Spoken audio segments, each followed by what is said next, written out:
organisations have contributed.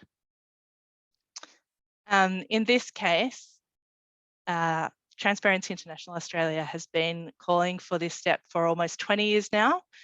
And Helen Haines, of course, has been a relentless advocate for an integrity commission and integrity more broadly, building on the work of her predecessor, Cathy McGowan, and acknowledge all the people who aren't with us today who've contributed so much towards this amazing outcome.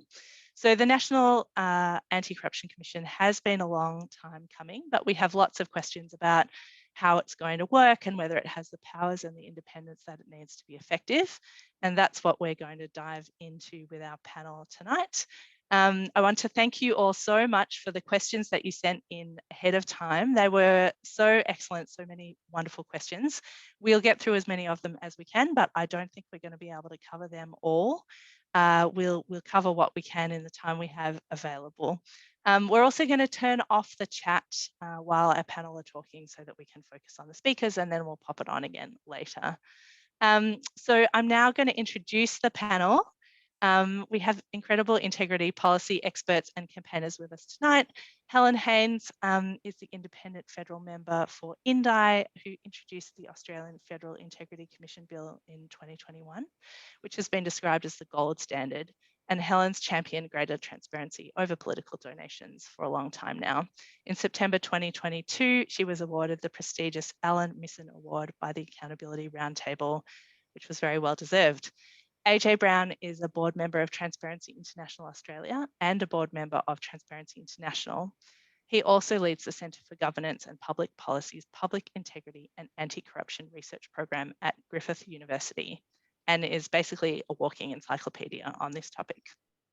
Fiona McLeod is the former chair of the Accountability Roundtable, Transparency International Australia, and the Open Government Partnership Forum, the past president of the Law Council of Australia and the Australian Bar Association, and a practicing senior counsel at the Victorian Bar.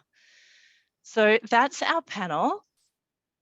We're going to share your questions with the panel. I'll throw them to each of you for a response, but also, of course, we'll keep this as a conversation. So feel free to chip in your thoughts. And we'll try and keep our responses nice and pithy so that we can cover as much ground as possible. But I wanted to start by throwing to you, Helen. You've been working on this reform for several years now. I'd love to hear a little bit more about what the campaign has been like for you, what's the mood in Parliament like right now, and how are you feeling now that the bill has finally been introduced? Thanks very much, Saffron, and good evening, everyone. I'm coming to you from Ngunnawal lands here in Parliament House in Canberra, but my home base is in Bangarang country in Wangaratta. And hello to my fellow panellists. Lovely to be with you this evening as well. So how does it feel? Look, it feels pretty great, actually. It was a really important moment last week to be in the House when the Attorney General, Mark Dreyfus, introduced the government's National Anti-Corruption Commission Bill into the House of Representatives. And Saffron, as you said so eloquently before, this has been a reform in the making for a very, very long time. And I want to congratulate the multiple civil society organisations, democracy, champions across the nation who've worked so hard on this. And I want to acknowledge, of course, the work of my parliamentary predecessors, the Greens, Bob Brown, Larissa Waters, Christine Milne, my predecessor from Indi, Cathy McGowan. There's been an enormous amount of effort put into getting to where we are today. So it feels good. Not everyone in the House feels as good as I do, I think. There is some trepidation by some members of Parliament around what this will mean. But I think generally there's a feeling of relief around the halls of Parliament that perhaps we can finally establish a powerful anti-corruption commission and move on a bit from this conversation about why we need it. So I think that's the mood as I would see it. It's been worth it. It's been a tough campaign to get this far, hasn't it? But anything difficult is worth fighting for. 100%. That's so great to hear, Helen, and you deserve to be feeling great right now. So I'm glad that you are. Fiona, I'd love to bring you in and see if you could give us an overview of the key provisions in the bill. So keeping it fairly high level, what are the key features, and are there any gaps or problems with the model that's been presented in your opinion? Okay, so starting with a sort of broad overview, the bill that's currently before Parliament provides for the creation of a powerful independent body able to use various coercive powers and initiated by complaints or by its own motion to investigate corruption issues. And that those corruption issues that it will be focused on will be primarily in the federal sphere, and they will be have to meet a threshold in terms of an investigation progressing of being representing systemic or serious conduct. The nature of the conduct that's caught by the definition of corruption or corrupt activity in the Act is very broad, and it captures a number of really important concepts that a number of us have been mentioning for a long time now. They include breaches of public trust, misuse of public office, and things of that nature. I think probably there's no perfect definition of corrupt issues. Generally, the Accountability Roundtable, and myself included, are pretty pleased at the breadth of the description here as being something that can capture a broad range of corrupt conduct. And that was one of the first concerns we had in terms of the design of the bill. Another feature is the reach, or which individuals are caught by this. And it's really important that members of Parliament and their staff, as well as public servants, are caught, and as well as bodies that might be considered to be statutory authorities, but are regulated in the way that the federal government or the Commonwealth government regulates entities that it funds, are also captured. There will be some inevitable working out whether a matter involves really falls to a state or territory crime commission or corruption commission to look at, and where that interaction is with a federal body. And protocols and MOUs no doubt will be developed over time about that. But in the broad, this is a very important, as Helen said, a landmark reform.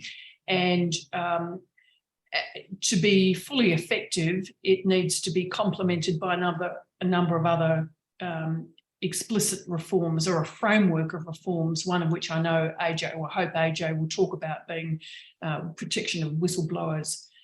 It has a purpose of not only responding to complaints and investigating them, but it has a proactive or educative role as well, and that is really important. A couple of the key areas that we might talk about a little bit tonight in terms of improvements to the bill that hopefully are on the table for negotiation when Parliament comes back after the committee investigates, the Joint Parliamentary Committee investigates and reports back. Things like the power to hold a hearing in public. The position under the bill, under section 73 of the bill, is that a hearing must be held in private unless the Commissioner is satisfied of two matters. And the two matters that the Commissioner has to be satisfied about are exceptional circumstances justify the hearing in public, and it is in the public interest to do so. There are then some guidances around what constitutes potentially either of those things, exceptional circumstances and public interest. And there are carve-outs where the balance tips towards a private hearing. For example, if there's the disclosure of legal advice or legally professional material that's covered by a legal professional privilege, that other claims of protection, like cabinet claims of public interest immunity, apply, and so on. There is also a power, just in terms of the public hearings or private hearings, for the Commissioner to do something that's a little new in terms of state and territory organisations, and that's to issue what we might call exonerating statements, to make a statement that a person who's called before a hearing is not themselves the subject of interest. So to say that a person is a witness and not a person under investigation, or to issue an exonerating statement. And those are obviously intended to address reputational concerns about reputation that have been raised and seem to be dominating the sphere. There have been, you'll be aware in the media, some statements about how terrible it is that people are named in these state and territory processes, and that that process is to be avoided.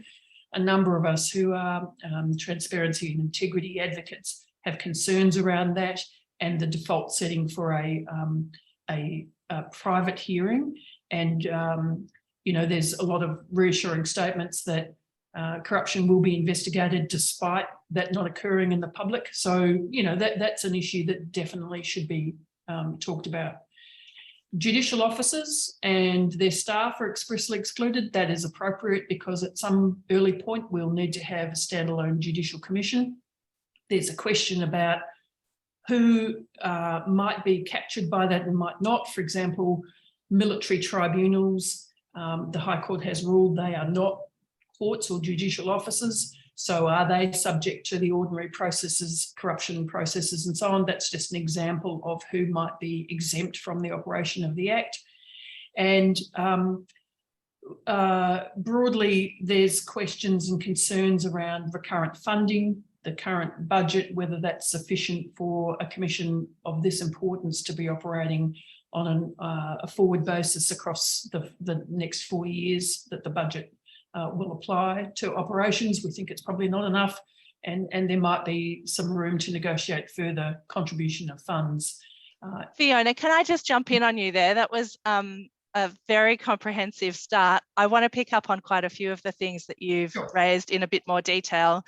But I'll hold my breath.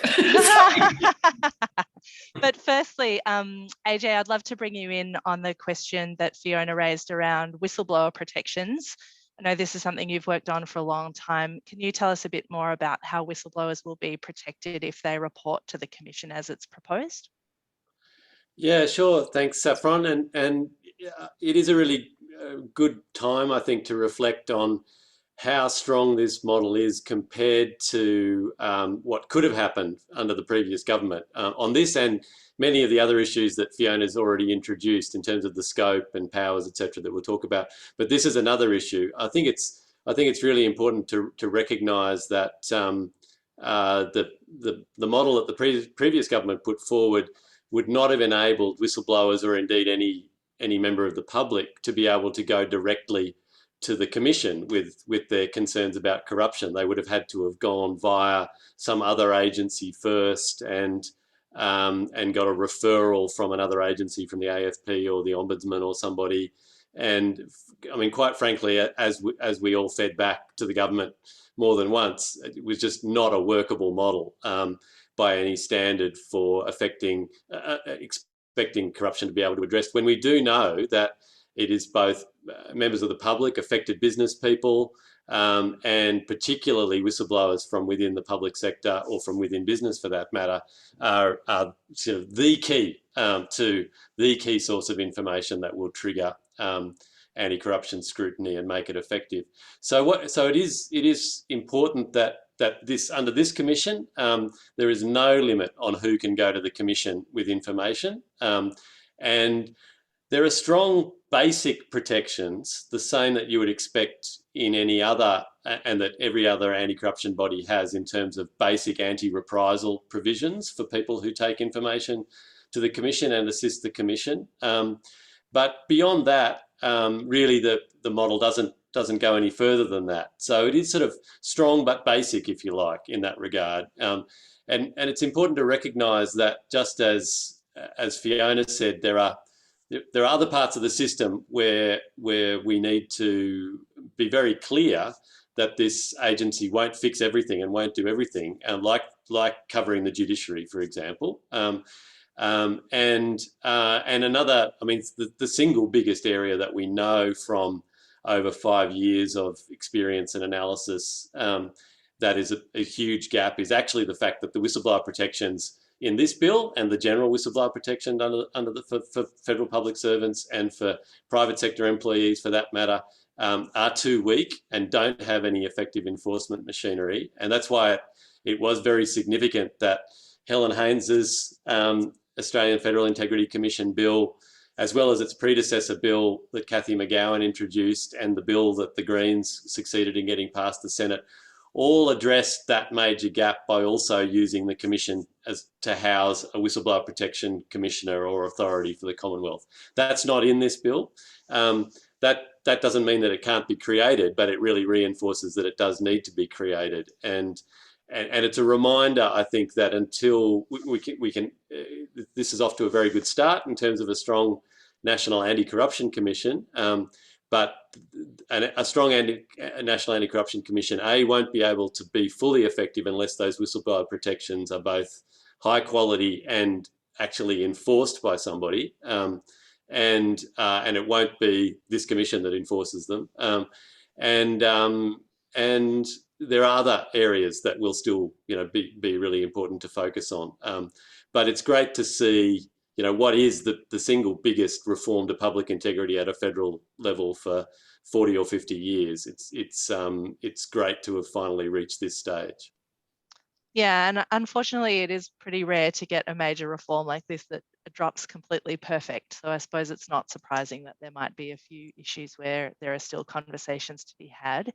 I would love to come back to some of the questions around the powers of the Commission. But before I do that, I just wanted to pick up on that final point that Fiona made around resourcing of the Commission. And Helen, I'm curious for your opinion about whether the National Anti-Corruption Commission will actually be genuinely independent in terms of the funding and appointments. Yeah, thanks very much, Saffron.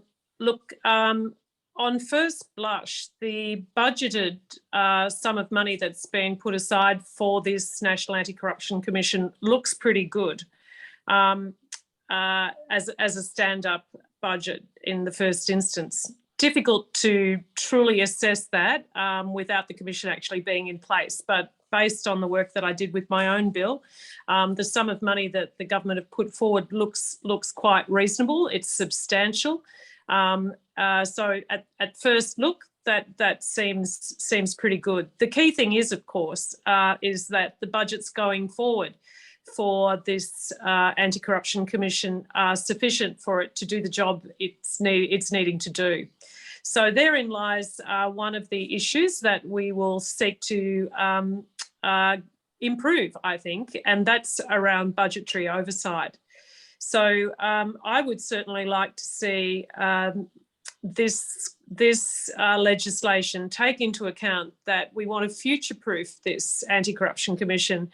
We don't want it to be starved by 1,000 cuts into the future with governments who may not be so enamoured with the idea of a powerful Anti-Corruption Commission. So there's various models to achieve that aim. I'm hoping that the committee process will flush out some of those potential models to give budgetary independence. And if not true budgetary independence, then at the very least, budgetary transparency. So the role of the Oversight Committee, and for those people listening, I'm sure you've probably heard this much, that there will be a statutory oversight committee established as part of this legislation. His remit will be quite powerful in providing sign-off on the commissioners who are nominated by the minister. And I would like to, and many other functions, but I would like to see that committee have full transparency on what's asked for by the National Anti-Corruption Commissioner and what's actually budgeted for in each budget. And of course, as people would realise, that often we don't see this, that these requests go to the very powerful Expenditure Review Committee in Cabinet, and we don't know what's asked for, and then we only see what's in the budget. So I think there is some work to be done here, and I'd like to see the committee explore this issue. Great. And both of you have, I guess, hinted at places where this model, whilst an excellent start, could still be strengthened or improved. I wonder if any of you could take a stab at, just in very plain language, explaining to all of us exactly what that process looks like from here on in. Like, how do we take the model that we have and how does the Parliament work together to strengthen it? What does that look like? Saffron, maybe I can just jump in quickly with that. So today, the very first meeting of the National Anti-Corruption Commission Joint Parliamentary Select Committee met, and this is the first process. That committee was stood up last week. The Attorney General announced that in Parliament. Members have been appointed to that committee now, and there's a very rapid inquiry that will happen. It's publicly known that committee must report back to the Parliament by the 10th of November.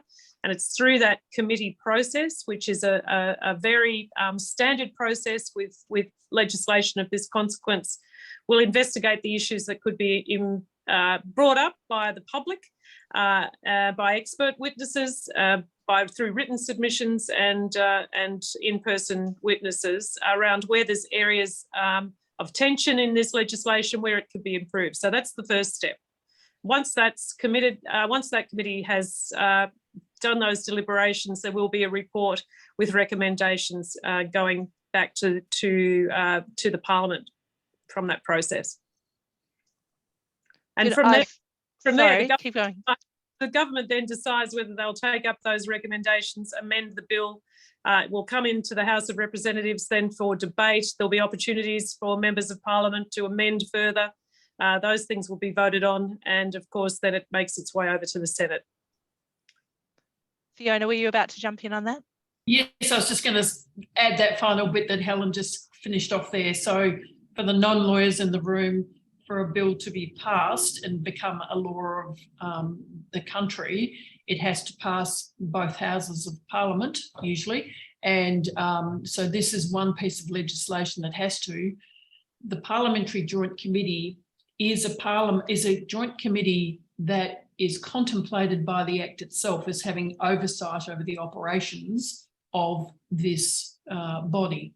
So it's a joint committee, which means both houses, the Senate and the House of Representatives, have members there. One of the critical features is that the government hold a casting vote, if you like, because they have the chair of that committee as a member of government. So it would be unusual to not have a chair there, but it might signal a greater independence if the government did not maintain the chair of that committee. Nevertheless, in terms of processes, as Helen said, once the committee reports back under this very, very tight timeline, having heard from submissions and I imagine a select number of witnesses in relation to improvements to the bill, the committee will present some recommendations about improving the bill or changes to the bill, as Helen said, and the government can act on those amendments or just flick it on to the Senate without amendment. The Senate has to vote, and if they amend the bill, then it has to come back again for the House to consider those amendments and either tick it off or move it again. You can get the circular process, but usually when there's this degree of cooperation across all parties in Parliament, you would expect that there be agreement and compromise on various changes so that it can get passed in a sort of record time. People want to make speeches about the bill when it comes on, when they're addressing their amendments and so on. And it's important that members of Parliament have the opportunity to make statements about the bill and its importance, because only the government through the Attorney General has addressed the content of the bill so far. So expect that there'll be a debate which will include individual members having the right to speak on the bill, both in the House of Reps and in the Senate, before it comes on for what's called the third reading, which is when it formally is passed by the Parliament and goes up to the Governor-General for approval. So I guess the key takeaway is that what we're hearing today is an update, and there's still a way to go before we know what the final legislation is going to look like. AJ, were you about to jump in? Yes, Saffron, I think building on that, I think it's really important to reflect on the fact that through this process, we now have the opportunity for a degree of bipartisanship and multi-partisanship through that process that we certainly have not seen, I mean, ever before on the scope of these issues. So the committee that Helen is on, the Joint Select Committee, and the role of the permanent Joint Parliamentary Committee, we now have an environment where there is fundamental consensus across the parties. Clearly there already is a lot of good public debate happening about some of the aspects that we'll get into a little bit more now, but certainly the degree of divisiveness that surrounded the Commission in the last Parliament is gone, and full credit to the new leadership of the coalition for the Liberal and National parties for that. Full credit to those within the Liberal and National parties who were driving for a strong Commission all the way through, people like Lou O'Brien and Bridget Archer, but good on the leadership of the major coalition parties now for having, demonstrated that yes, they've learnt the lesson of history, but that it's now a completely new ball game. So there really is a real scope here for this to be enduring, and it's really important that people participate in the debate. And I think it's an environment where, as people make their submissions to the Joint Select Committee and engage in that debate, we can really focus in on what are the real fundamentals that need to be in place to make this a strong and effective Commission, because that's what everybody agrees they want. And we're really all on the same page of just talking about how to balance the issues to get there. So, I think we, especially in Transparency International Australia, I think all of the groups who have been involved are really just delighted that we've come around full circle through some very bitter arguments, divisive party political arguments, to the point where there is no reason why we can't get a really strong consensus for a reform that can really then have as much public trust as you can ever get in it, because it's got that complete spectrum of support behind it. Yeah, and AJ, I think civil society can take credit for that bipartisanship, because when you get bipartisanship on these big questions is when the voting public makes it clear that progress is non-negotiable. So I just think everyone who's worked on this for so long should feel really proud of having created an environment where this became inevitable. It's a huge win. I want to dive back into the details a little bit. Fiona talked through many of the powers that this commission would have. AJ, is this going to be similar to a royal commission? What other parallels are there for the powers that this commission will have? Well, I think that's one of these fundamentals that I think everybody is locked in on, that we want, rather than just a traditional law enforcement body, which is really what the former governments was really moving towards, that we want this to be like the better state anti-corruption commissions in New South Wales, Queensland, Victoria, WA. We want it to be basically like a standing royal commission, so that it can have all those powers, and in fact it'll have more powers than most royal commissions do, because it'll be given access to the same permanent access to the same sort of telecommunications intercept powers, sort of different investigative powers that law enforcement agencies do. But I guess it brings us back to the point that Fiona emphasised right back at the beginning about public hearings, because we rely on royal commissions, including standing royal commissions, to basically have a good discretion as to when they use public hearings. And we certainly wouldn't talk about a royal commission not having public hearing powers and not having a discretion to use public hearings, whenever it deems it's appropriate and in the public interest.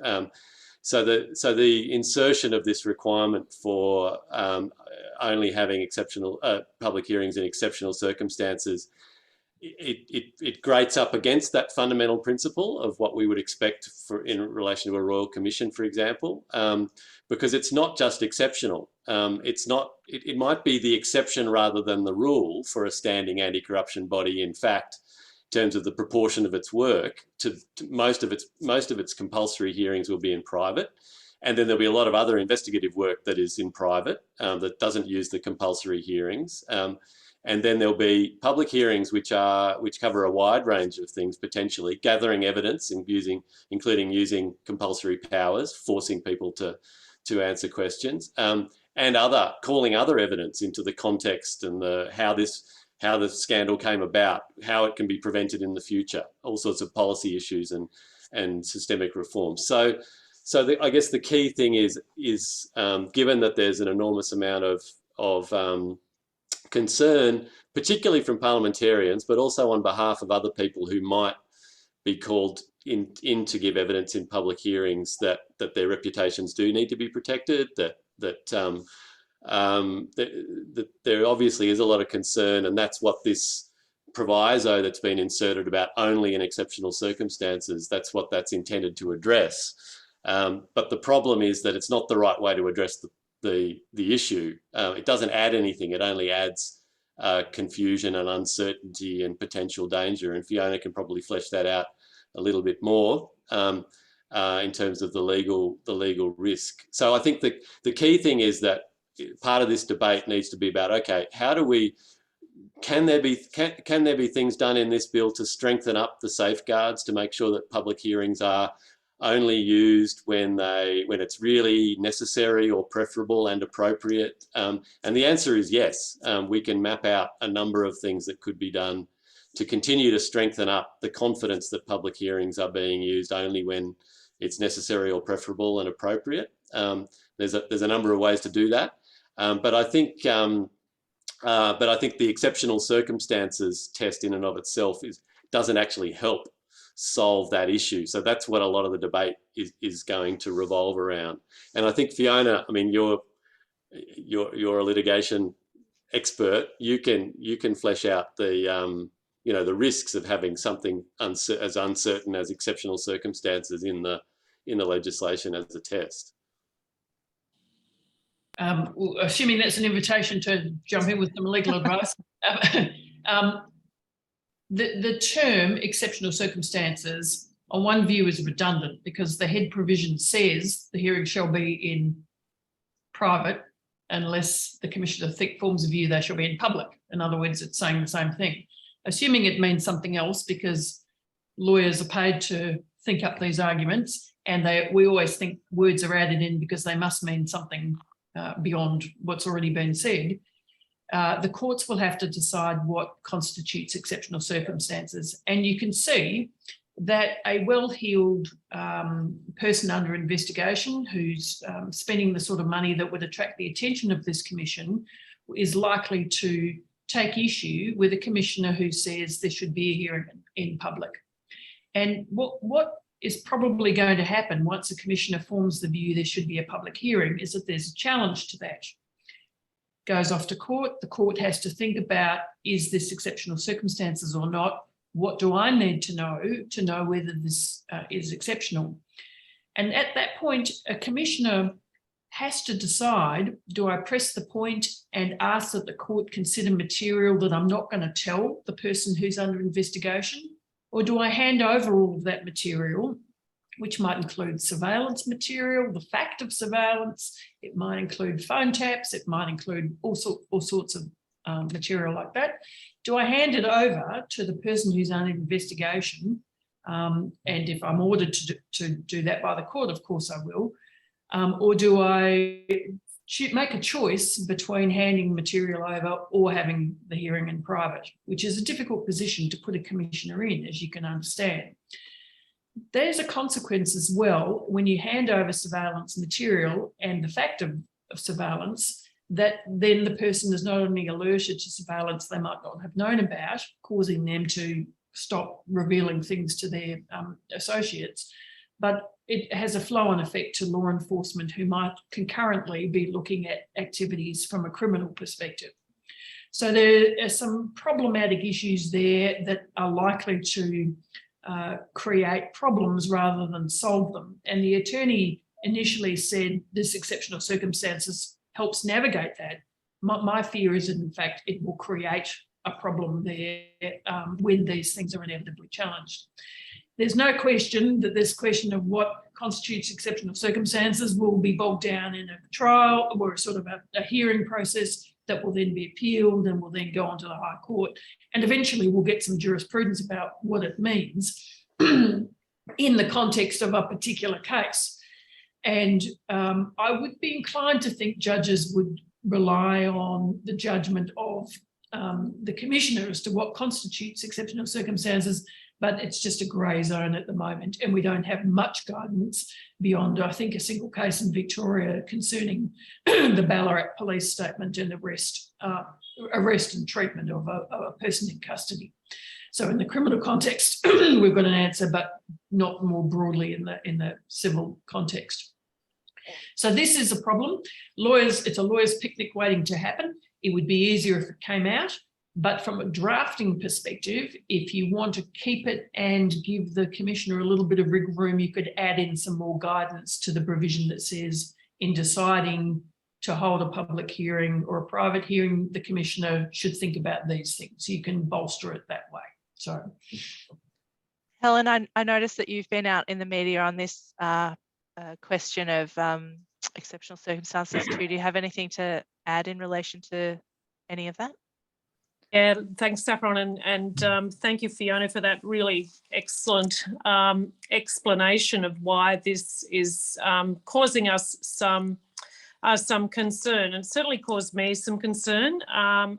I think in the consultation process leading into this bill being tabled, and certainly in my own bill that I took to Parliament last year and the year before, there was no discussion. There was not this additional phrase, exceptional circumstances. So I do have concerns around this for the reasons that Fiona's just outlined, and I hope that we can find a remedy to this. I mean, the simplest remedy would, of course, be to strike out that phrase completely and leave that clause as it is in the public interest when the Commissioner determines it's in the public interest, or as Fiona has said, that perhaps drafting up some more guidance. And again, there will be opportunities in this joint select committee process for those ideas to be put forward and argued for. So I think it's a watch this space, but it is a touch point of the very first thing I think many of us saw when we opened the bill last week and scrolled through as fast as we could. That was the phrase that jumped off the page as a concern. Thanks everyone. And given that we know that there are going to be ongoing conversations before we get to a final product, AJ, do you have anything more to say about what your view or Transparency International's view is of the right solution or the best solution to make this work? Yeah, I mean, I think we're already sort of identifying three things. One is, as Fiona and I were agreeing a minute ago, that the test of what is it when it will be in the public interest for a public hearing to be held can be strengthened up in a number of ways to provide more, not just guidance, but also even for some of those criteria or all of those criteria, for it to be actually mandatory for the Commission to consider those. Some anti-corruption commissions and bodies, those criteria are mandatory rather than just sort of optional, and that hasn't caused a problem yet. So and so that could go a long way towards strengthening up to making it really clear when public hearings are appropriate.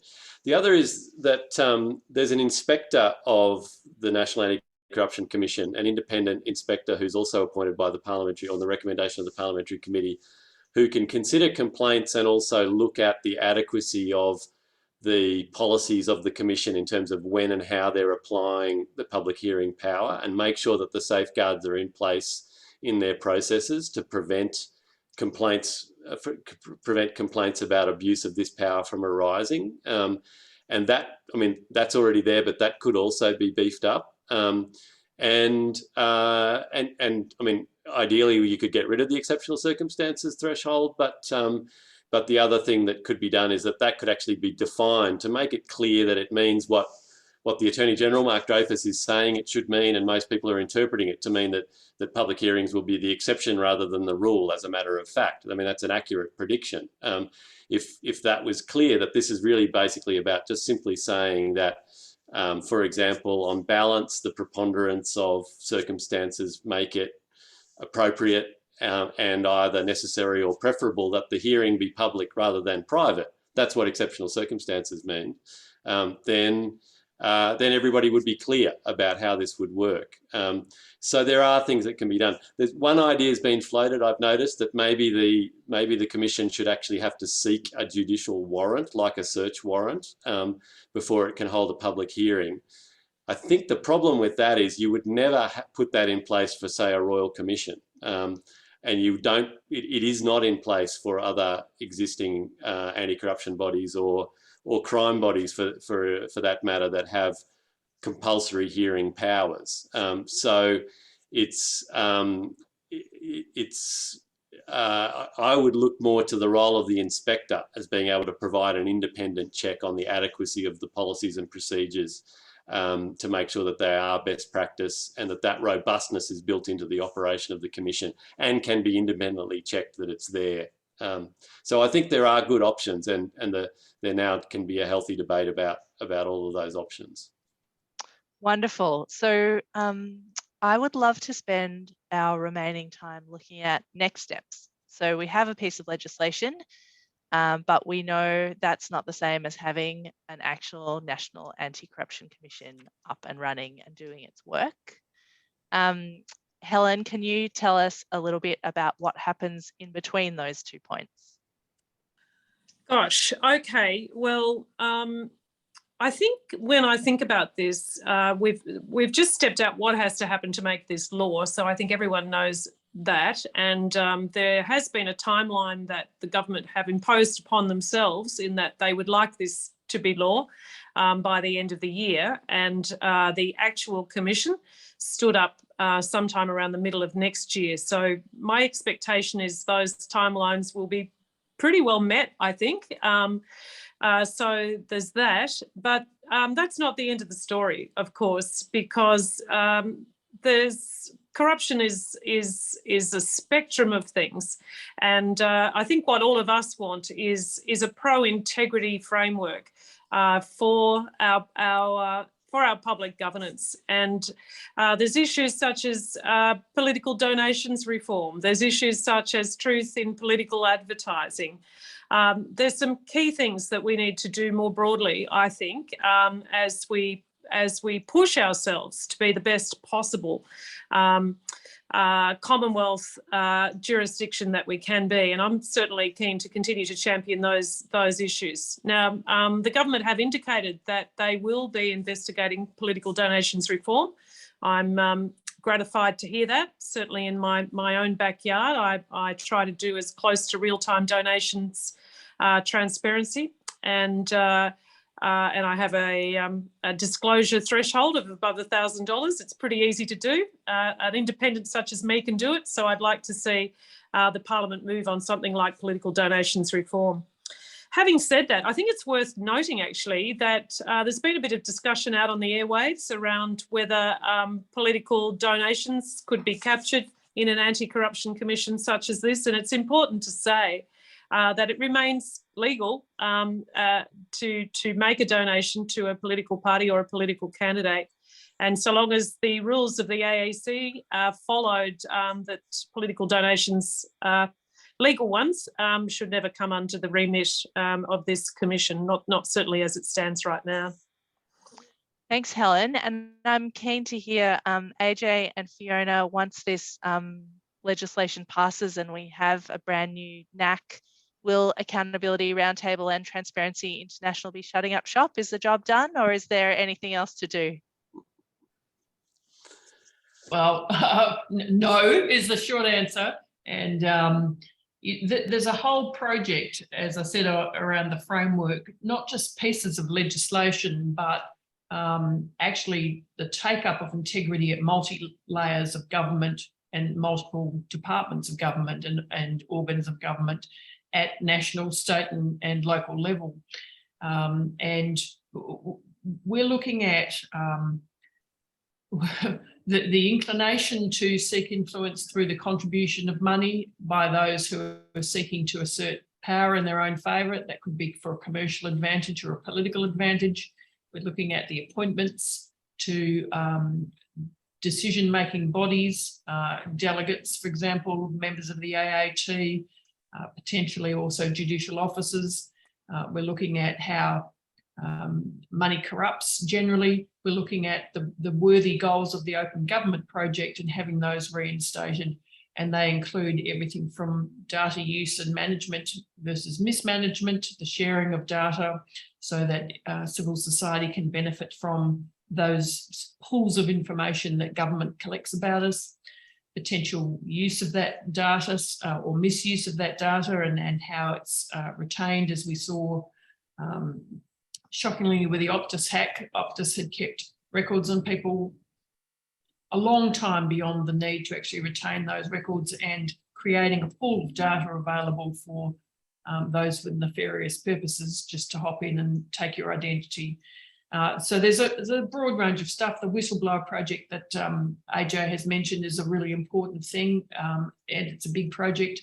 Freedom of information laws and the fact that government have taken a particular approach to freedom of information and secrecy through National Cabinet, through the black lining of information that when you finally have that information redacted, you scratch your head and you think, why on earth was this information ever redacted in the first place? It seems that habits and practices have developed to retain information and keep it secret rather than push it out to the public. Protection of journalists and our engagement in the international efforts to deal with corruption, for example, beneficial interest disclosure through publicly available registers of ultimate ownership of companies, and a whole range of things like that. So I've just touched on some, but there's a lot of work to do, and Accountability Roundtable will look forward to rolling up its sleeves and keeping an eye on the work of the Commission and agitating for any reform necessary around public hearings when it finally gets started, which I should say, incidentally, is predicted for the middle of next year, the start-up for this Commission. Thanks, Fiona. Okay, you're not shutting up shop at Accountability Roundtable. AJ? Yeah, no, I mean, I think all of the things that Helen and Fiona have mentioned are clearly part of the context now of this. And the good thing is that the government and with support from a lot of the other parties are moving on a number of these other key elements. So it's not just a single symbolic reform here that we're seeing. It's actually part of what I think is a new generation. We need to make sure that the quality of all of this whole reform phase is really high so it can do its job. But a lot of these things are backed by TI Australia as well through that and many other experts and part of the Australian Democracy Network, our democracy agenda. I guess it's really, I think it's worth emphasising that there are these key priority gaps. I mean, another that this commission will help dovetail in with. It's important to recognise that whistleblower protection gap is definitely seriously there, and it's got to be a priority that there is a whistleblower protection authority created now that will support the work of this commission and every other part of the integrity system. That's the next single biggest gap. There are other gaps like parliamentary standards, codes of conduct, and that the Parliament is now moving on as well. And what I think is really important to recognise is that this commission won't fix those institutional gaps. Those institutional gaps also need to be addressed. But it does provide the backup that's needed where there's genuinely corruption involved or serious public integrity questions involved, whether it's political donations or lobbying or undue influence. The breadth of the definition of what can be corrupt conduct, investigated as corrupt conduct here, is broad. And I think it's really important to recognise that it's this new Labor government, it's the new Attorney General Mark Dreyfus who's brought this to the Parliament, and we might still talk about these other things that need tweaking in the model, but what's really historic about it is actually a scope of corruption that can be investigated that I think is simpler, broader, more first principles, less complicated, less convoluted, less legalistic than operates generally at a state level. And included in that is the fact that any conduct by any person that not only does but could adversely affect the honest and impartial exercise of public duties or public functions by public officials can be investigated, whether it's a criminal offence or not. It can be investigated and the light can be shone on it. That can include decisions or processes that are potentially being affected by people who have made political donations. It can be affected by, it can include decisions and processes that are the subject of undue influence through lobbying and access and access for purchase for access and all sorts of things. So it provides that a very strong core backup for those other parts of the integrity system, and I think that's part of what gives us some hope now that we're actually looking at an integrated approach being taken at a Commonwealth level for the first time in many decades. Thanks, AJ, and it's such an important reminder that this is just a really transformative moment and a huge win, and we can be really ambitious about the reforms that we look to achieve, because we've just shown ourselves that it does take time and effort, but these things can change. It's not too hard to fix. And if I were to take off my facilitator's hat and editorialize for a moment, I would say it's absolutely essential that this is the first step on that journey to a fair democracy that works for everyone. Can't be the last. There's no silver bullet in this space, and we need an integrated package of reforms that support each other. So I think we're in vigorous agreement there. I would love to close out by asking you one last question, and keep it tight for me, just 1 minute each. Given that there's still this wide range of reforms that we know we need to make our democracy work the way we want it to, what have each of you learned from this long road to winning a national anti-corruption commission that we can all take forward into the next fight? Helen, I'm going to start with you, then Fiona, and AJ, you can wrap, and then I'll pass to you, Clancy, to close out. Okay, thanks, Saffron. Look, I'd have to say it's the power of the people. We saw that at this most recent election, when the people call for reform across the nation with a strong voice, and candidates hear that. If they actually listen and hear that and campaign on these things, we can bring about change. So people need to call for it, the wider population, the everyday person. But on top of that, you need tenacity, you need courage to take on big reforms such as this is at times a very uncomfortable conversation to have. But it's in having those conversations, it's in actually finding what unites us and what we're all seeking to achieve that we can finally get there. So courage, tenacity, people power.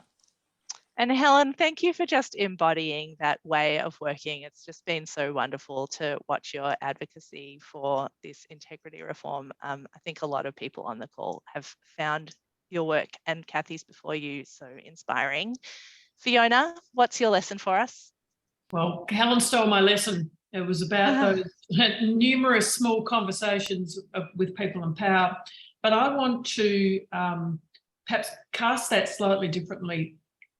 When you're trying to advocate for a particular outcome, and the decision makers, in this case parliamentarians, are the ones you need to persuade, talking about common objectives is a really important place to start.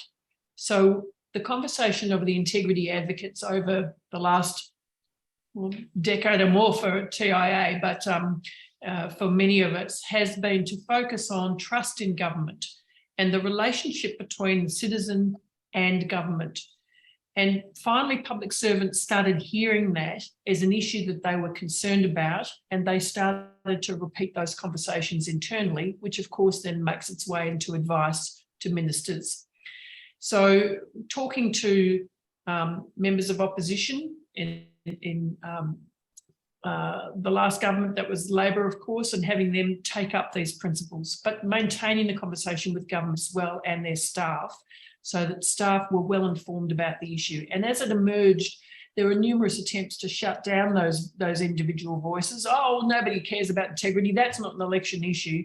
But boy, once it took off with the independents and members of the crossbench, the Greens, there was no stopping it. So I really want to congratulate individuals who joined in this cause and championed it, and the way they spoke about an objective that everybody could get behind.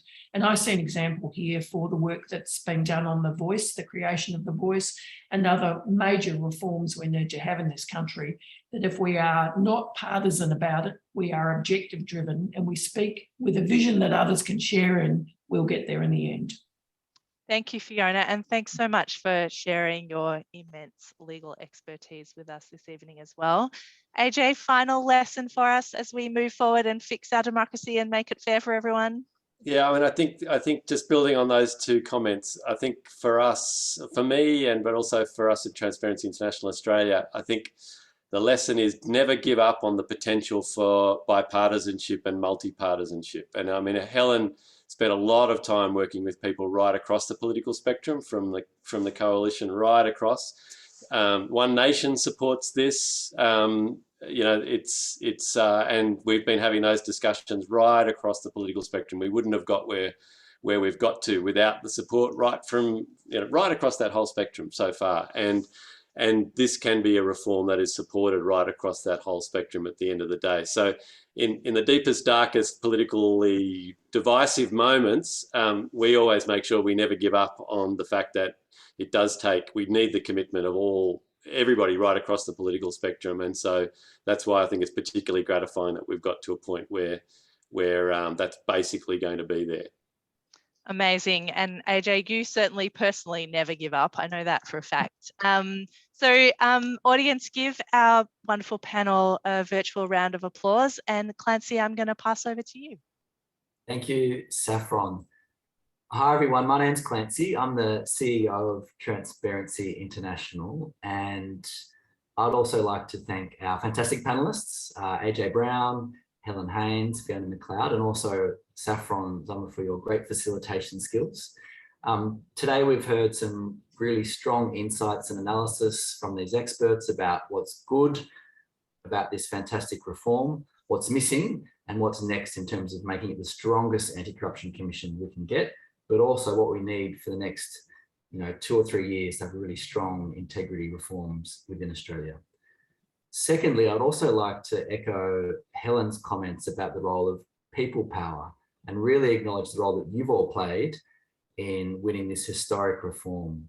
Earlier today, I was talking with a Labor MP who's been heavily involved in the integrity and anti-corruption space, and they stressed how important the role of the voting public, but also their constituents are in advocating through petitions, through lobby meetings, through social media with their MPs. And if it wasn't for that, he said that there wouldn't be such a strong National Anti-Corruption Commission being proposed.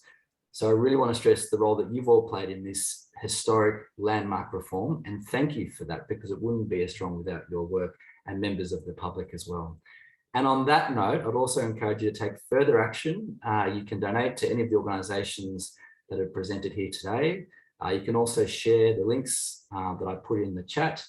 And also, our Democracy Network has a link on their website to call for submissions as part of the Joint Standing Commission on Electoral Matters, which looks at political donations, truth in political advertising, and also electoral spending as well. So I think that inquiry is open for a few more weeks. So if you want to make a submission, please do so, and you can have a look at our Democracy's website to do that. So on that note, thank you so much for coming, and thanks once again to our fantastic panelists. We'll see you next time. Bye, everyone.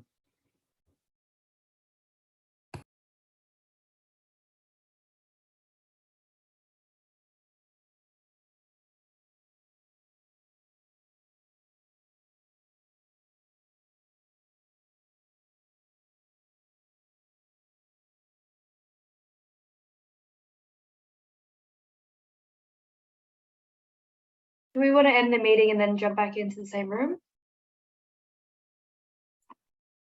Yeah, let's do that. Anyone who wants to, organisers who want to debrief, will just jump back into the link after we end the meeting. Okay, thanks.